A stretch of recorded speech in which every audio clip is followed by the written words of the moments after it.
Cinema ನೋಡಿ 20 ವರ್ಷಕ್ಕಿಂತ ಮುಂಚೆಲೇ ಅನಿಸಿತ್ತು ಈ ಸಿನಿಮಾ ಗತ್ತು ಗಮ್ಮತ್ತೆಲ್ಲ.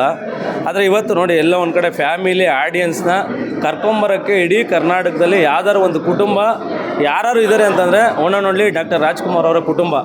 ಶಿವಣ್ಣ ಆಗಿರ್ಬೋದು, ಅಪ್ಪೂರ್ ಆಗಿರ್ಬೋದು, ಯುವರಾಗಿರ್ಬೋದು, ರಾಘಣ್ಣ ಆಗಿರ್ಬೋದು, ಅವ್ರ ವಂಶನೇ ಫ್ಯಾಮಿಲಿಗೆ ಡಿಪೆಂಡು. ಅಂದರೆ ಒಂದು ಅಣ್ಣ ತಮ್ಮನ ಸಂಬಂಧ, ಒಂದು ಅಕ್ಕ ತಂಗಿಯ ಸಂಬಂಧ, ಪ್ರೀತಿ ಯಾವ ರೀತಿ ಮಾಡಬೇಕು ಇದೆಲ್ಲ ಇದೆಯಲ್ಲ, ಇದು ಅದ್ಭುತವಾದ ಕನ್ನಡ ಚಿತ್ರ. ಇದು ದಯವಿಟ್ಟು ಇವತ್ತು ಒಡಿ ಬಡಿ ಚಿತ್ರಗಳ ಮಧ್ಯೆ ಸಂಸಾರ ಸಮೇತ, ಫ್ಯಾಮಿಲಿ ಸಮೇತ, ಹೆಣ್ಮಕ್ಳುಗಳ ಸಮೇತ ಯಾವ್ದಾದ್ರು ಒಂದು ಸಿನಿಮಾನ ನೋಡ್ಬೋದು ಅಂದರೆ ಅದು ಅಣ್ಣವ್ರ ಕುಟುಂಬ.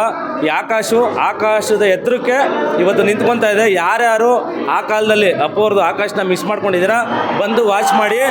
ಅಪ್ಪು ಅವರ ಕದರು, ಅಪ್ಪು ಅವರ ಫಿಗರು, ಅಪ್ಪು ಅವರ ಅಭಿನಯ, ಅಪ್ಪು ಅವ್ರಿಗಿರ್ತಕ್ಕಂಥ ದಮ್ಮು, ಅಪ್ಪು ಅವರು ಆಡೋ ಭಾಷೆ, ಅಣ್ಣವ್ರು ಬಿಟ್ಟರೆ ನೆಕ್ಸ್ಟು ಕನ್ನಡನ ಸಲೀಸಾಗಿ ಮಾತಾಡ್ತಕ್ಕಂಥ ವ್ಯಕ್ತಿ ಅಪ್ಪು ಅವರು.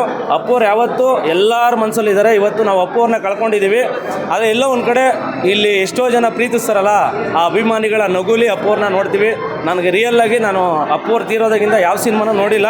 ಆ್ಯಕ್ಚುಲಿ ಅಪ್ಪು ರಿಲೀಸ್ ಆಯಿತು, ನಾನು ಬಂದು ನೋಡಲಿಲ್ಲ.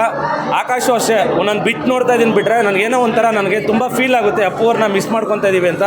ದಯವಿಟ್ಟು ಎಲ್ಲರೂ ಅಷ್ಟೇ, ಎಲ್ಲ ಅಭಿಮಾನಿಗಳು ಒಂದು ತೂಕ ಆದರೆ ನಮ್ಮ ಪವರ್ ಸ್ಟಾರ್ ಪುನೀತ್ ರಾಜ್ಕುಮಾರ್ ಒಂದು ತೂಕ. ಒಬ್ರು ಹೇಳಿದ್ದಾರೆ ನಮ್ಮ ದೊಡ್ಡವರು, ರಕ್ಷಣಾ ವೇದಿಕೆ ನಾರಾಯಣಗೌಡರು, ಇಡೀ ಸ್ಟಾರ್ಗಳ ಸೂಪರ್ ಸ್ಟಾರ್ಗಳ ಯಾರು ಅಪ್ಪ ಇದ್ದರೆ ಡಾಕ್ಟರ್ ರಾಜ್ಕುಮಾರ್ ಅಂತ. ಈ ಇಡೀ ಕನ್ನಡ ಚಿತ್ರರಂಗದಲ್ಲಿ ಅಭಿನಯ ಆಗಿರ್ಬೋದು, ಡ್ಯಾನ್ಸು, ಫೈಟು, ಮಗದೊಂದು ಏನಾರು ಇದ್ದರೆ ಒಬ್ಬರೇ ಒಬ್ಬರದು ಅಪ್ಪು ಅವರು. ದಯವಿಟ್ಟು ಅಪ್ಪುನ ನೋಡಿ, ಸಿನಿಮಾನ ಬಂದು ನೋಡಿ. ನಿಮ್ಗನ್ಸುತ್ತೆ ನೀವು ಇವಾಗ ಭೂಮಿ ಕೆಳಗಡೆ ನಿಂತ್ಕೊಂಡಿರ್ತೀರಾ, ಆಕಾಶ್ ಫಿಲಮ್ ನೋಡಿ ಆಕಾಶ ಥರ ಆಡ್ತೀರಾ. ಒಳ್ಳೇದಾಗಲಿ ಎಲ್ರಿಗೂ.